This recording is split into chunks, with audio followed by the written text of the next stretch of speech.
बिस्मिल्लाहिर्रहमानिर्रहीम, अस्सलाम वालेकुम। आप इजी वीजा यूट्यूब चैनल देख रहे हैं। मैं हूं कैसर खान। हमारी कोशिश होती है कि मैं आपको वो तमाम कंटेंट दूं जिसको अपना करके आप अपनी ड्रीम अचीव कर सकते हैं, चाहे वो जॉब हो, इमिग्रेशन हो, स्टडी हो या कुछ भी हो।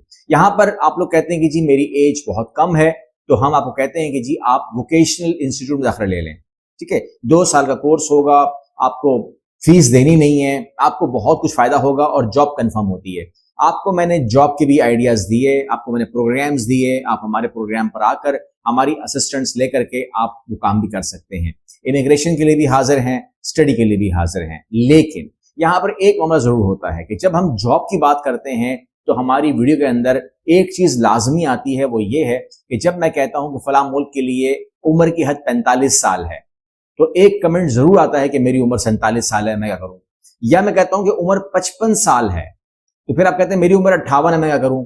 यानी कि यहां पर मैंने देखा है कि जब भी हमने कोई वीडियो दी है उसके अंदर ये जरूर आता है कि मैं ओवर एज हूं, तो मैं क्या करूं। जबकि हमारी वीडियो में अगर आप पीछे जाएं तो ये ओवर एज के लिए हमने कई बार बात की है और हम गाहे बगाहे इसको करते रहते हैं ताकि आपके सामने जवाब आते रहें।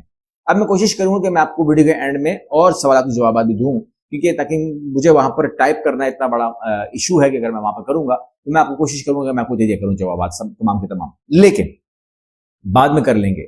अभी मैं आपको कंटेंट दे रहा हूं कि अगर आप ओवर एज हो गए हैं, वो लोग और खास तौर पे जो लोग कमजोर हैं एज वाइज, जो अपने आप को, पाकिस्तान में सब लोग अपने आप को ओवर एज समझते हैं। जो 30 साल का है वो भी ओवर एज है, जो 25 साल का है वो भी ओवर एज। पाकिस्तान में सारी ओवर एज तो हैं, इसलिए ये वीडियो ओवर एज के लिए ही बन रही है। फिर यहां पर सबसे पहले मैं आपको दूंगा सारे के सारे options. If you think you are over age, तो फिर आपकी एज बेशक मेरी तरफ बला से 80 साल क्यों ना हो, या 100 साल क्यों ना हो, मैं तमाम लोगों से बात कर रहा हूं। ये तमाम के तमाम ऑप्शंस आप लोगों के लिए हैं। सबसे पहले जो हम बात कर रहे हैं कनाडा की या ऑस्ट्रेलिया की या न्यूजीलैंड की, वहां पर अगर आप कहते हैं कि जी स्किल्ड वर्कर, ठीक है, हार्ड वर्कर, उसकी उम्र की हद 50 साल से ऊपर नहीं होती है। तो अगर आप स्किल्ड वर्कर सोच रहे हो तो 50 साल तक आप हमसे भी बात कर सकते हैं, डायरेक्ट अप्लाई कर सकते हैं in Canada, Australia and New Zealand. और यहां पर अगर आप स्किल्ड इमिग्रेशन की तरफ जाते हैं, अपने पॉइंट पूरे करते हैं, तो 55 साल तक के लोग भी इस पे बात कर सकते हैं, कोई प्रॉब्लम नहीं है। लेकिन दिमाग में रखिएगा अगर आप 55 से ऊपर हो गए हैं तो आप UAE, Oman, Qatar, Saudi Arabia, Bahrain और कुवैत के अंदर भी अपनी जॉब मांग सकते हैं। 3 से 5 लाख में आपका काम होना चाहिए, आपको जॉब मिल सकती। अगर जॉब भी करनी है तो आप अगर 55 से भी ऊपर हो गए हैं तो आप लोग जॉब मांग सकते हैं। 3 लाख से लेकर 5 लाख तक आपका खर्चा होगा, आपकी जॉब कंफर्म हो जाएगी। अब मैं उन लोगों से बात कर रहा हूं जो कहते हैं कि जी हम रिटायर, मान लीजिए हमको, आप मान समझ लें कि रिटायर ही हो गया हूं मैं काम मेरा खत्म हो गया है।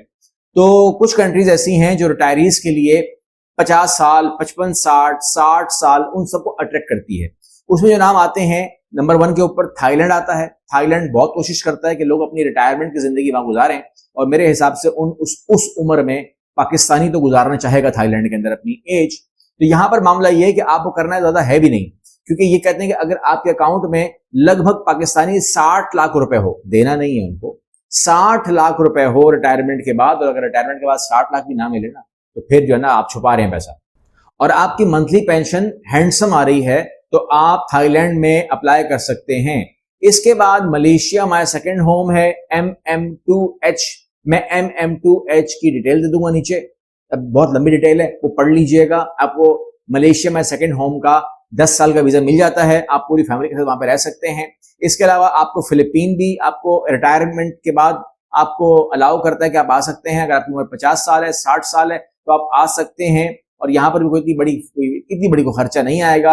इसके अलावा पुर्तगाल D7 आपको वीजा देता है, अगर आप ये साबित कर दें कि आपके पास पाकिस्तानी तो 3-3.5 लाख रुपए आपके पास आ रहे हैं किसी भी तरीके से, कोई आपका रेंट चल रहा है, कुछ चल रहा है, तो आप D7 का वीजा मांग सकते हैं। इसके अलावा आप बिजनेस का रूट ले सकते हैं, अगर आपके पास पैसा है और आपकी उम्र कुछ भी आपकी उम्र है, और आप कहते हैं कि जी मुझे यूरोप ही जाना है, अच्छी बात है, पुर्तगाल जाना है, शिंजन में ग्रीस जाना है, स्पेन जाना है, माल्टा जाना है, मतलब शिंजन में जाना है, तो अगर 2.5 लाख यूरो के आसपास आपके पास अमाउंट है, तकरीबन 7, 7, 7.5, 8 करोड़, तो आप अपनी पूरी फैमिली के साथ जो है ना 7-8 करोड़, हाँ, तो पूरी फैमिली के साथ आप हमेशा के लिए यूरोप शिफ्ट हो सकते हैं। अगर आपने ये इन्वेस्टमेंट कर दी है या कर रखी है या आप कर सकने के काबिल हैं, तो इतने अमाउंट में आप वहां पर शिफ्ट हो सकते हैं। और ये आपको मैं इन्फॉर्म कर दूं, जिन लोगों को अमाउंट ज्यादा लग रही है वो तो बिल्कुल भी इसको भूल जाएं, लेकिन ये अमाउंट तुर्की में जिन लोगों ने पासपोर्ट लिए हैं या जिस टाइम पासपोर्ट देने की बात हो रही है, ये उससे बहुत कम है। वहां पर 4 लाख से कम नहीं है, 4 लाख यूरो से कम नहीं है, ये 2.5 लाख में दे रहे हैं। और मैं कह रहा हूं आपसे कि ये बड़ा ऑप्शन है एज कंपेयर तुर्की। तुर्की का वीजा तुर्की के लिए काफी है। और अगर आप पुर्तगाल का या ग्रीस का या स्पेन का या माल्टा का ले लेते हैं, तो you can travel all around in 30 countries. Not only that, but you can travel all around the world. इसमें कोई शक नहीं होना चाहिए। इसके अलावा कनाडा में अगर आप ऑनरशिप ऑपरेटर का वीजा लेते हैं या बिजनेस इन्वेस्टर का प्रोग्राम लेते हैं, इसकी पीएनजी की स्ट्रीम बनती है। आपकी उम्र कुछ भी हो, 55 साल प्लस जा रहे हैं आप, तो आप यहां पर बिल्कुल इन्वेस्ट करें। तकरीबन 2 लाख कैनेडियन आप इन्वेस्ट करें तो आपको ये अच्छा ऑप्शन मिल सकता है। ये 4 करोड़ से ऊपर की अमाउंट नहीं है, 4 करोड़ के आसपास आप इन्वेस्ट करें कनाडा का पूरे के पूरी फैमिली को। आपकी उम्र 60 साल है, 70 साल है, पूरी फैमिली। देखिए बात यह है कि एक उसूल समझ लीजिए। आपको मैं एक चीज बहुत ही आसानी से कह दूं, हर आदमी समझता है कि हम में कुछ जादू है, ठीक है ना, किसी कंसल्टेंट में कोई जादू है, या फलां कंसल्टेंट अच्छा है, फलां अच्छा नहीं है। और मुझे ये बार बार कह रहे होते हैं कि जी हम आप पे ट्रस्ट करते हैं, और ये तमाम बातें या ये डायलॉग्स, ये तमाम चीजें एक तरफ कर दीजिए। अगर आपके पास अच्छा स्किल है तो आप जा सकते हो। अगर आपके पास बहुत बड़ी तालीम है तो आप जा सकते हो। अगर आप हाई डिमांड में आ रहे हो तो आप जा सकते हो। अगर कुछ भी नहीं है आपके पास, उम्र भी नहीं है आपके पास, एज भी नहीं है आपके पास, तो फिर पैसे होने चाहिए भाई साहब। अगर पैसे हैं तो आप समझते हो ना डोनाल्ड ट्रंप को। डोनाल्ड ट्रंप क्या है? डोनाल्ड ट्रंप आपके लिए प्रेसिडेंट ऑफ अमेरिका है, मगर वो एक एजेंट है, एक कंसल्टेंट है, जो कहता है कि $5 मिलियन ले आओ, पूरी फैमिली को 3 महीने में वीजा दूंगा, पासपोर्ट दूंगा, लाइफ टाइम दूंगा, आ जाओ, लेकिन 5 मिलियन लेकर आओ। तो अगर अमेरिका 5 मिलियन में आपके सामने डोनाल्ड ट्रंप वीजे बेच रहा है, तो सोचिए कि यूरोप की हालत क्या होगी। पूरा यूरोप पासपोर्ट बेचता है। हर मुल्क बिकने को तैयार है अगर आप खरीद सकते हो तो। मामला ये है। और हमारे पाकिस्तानी खरीदने में माहिर हैं। आप जानते हो ना कि पाकिस्तान में जो पिछला साल गुजरा है, सबसे बड़ी इन्वेस्टमेंट पुर्तगाल के अंदर पाकिस्तानी लोगों ने की है। आप कहते हो ना, आप कमेंट करते हो ना कि इतने पैसे हमारे पास हो तो हम ये कर लेंगे, वो कर लेंगे। पता नहीं आप क्या कर लोगे, जो कर सकते हो कर लो, लेकिन सबसे बड़ी इन्वेस्टमेंट पाकिस्तानियों की ही पुर्तगाल में हुई है भाई साहब। अच्छा, आगे बढ़िए। और ऐसे ममालिक हैं लाइक माल्टा, बड़ा जबरदस्त मुल्क है, आपको मैं क्वाइट फ्रेंकली बता रहा हूं। पोलैंड, तुर्की एंड यूएई। लेकिन आप माल्टा पोलैंड को पकड़ लो बिकॉज दे आर शियंस। तो वहां पर तालीम अगर आप हासिल करना चाहते हैं, आपकी उम्र 60 साल है, 70 साल है, वो आपकी एज के ऊपर बात नहीं करेंगे। That is very good point. और आप वहां पर दाखिला ले सकते हो, कोर्सेज कर सकते हो, और ये 5,000 यूरो तक भी आप अगर फीस पे करने को तैयार हो तो यू कैन डू इट। और 5,000 भी अगर नहीं पे करोगे, यानी कि 15-16 लाख भी अगर आप पे करने को तैयार नहीं हो, तो फिर आप सीरियस ही नहीं, आपस की बात है। फिर आप बिला वजह जो है ना, वो व्हाट अबाउट मी वाले लोग हो। यहाँ पर और बहुत सारे ऑप्शंस हैं, मगर मैं समझता हूं कि आप लोग ये बात समझ लीजिए, दोबारा बोल रहा हूं कि ऑप्शन सबके पास है, किसी को इनकार नहीं है। जिनको मैं रिप्लाई कर सकता हूं कमेंट में यस और नो लिख करके कर देता हूं, कभी कुछ कभी कुछ।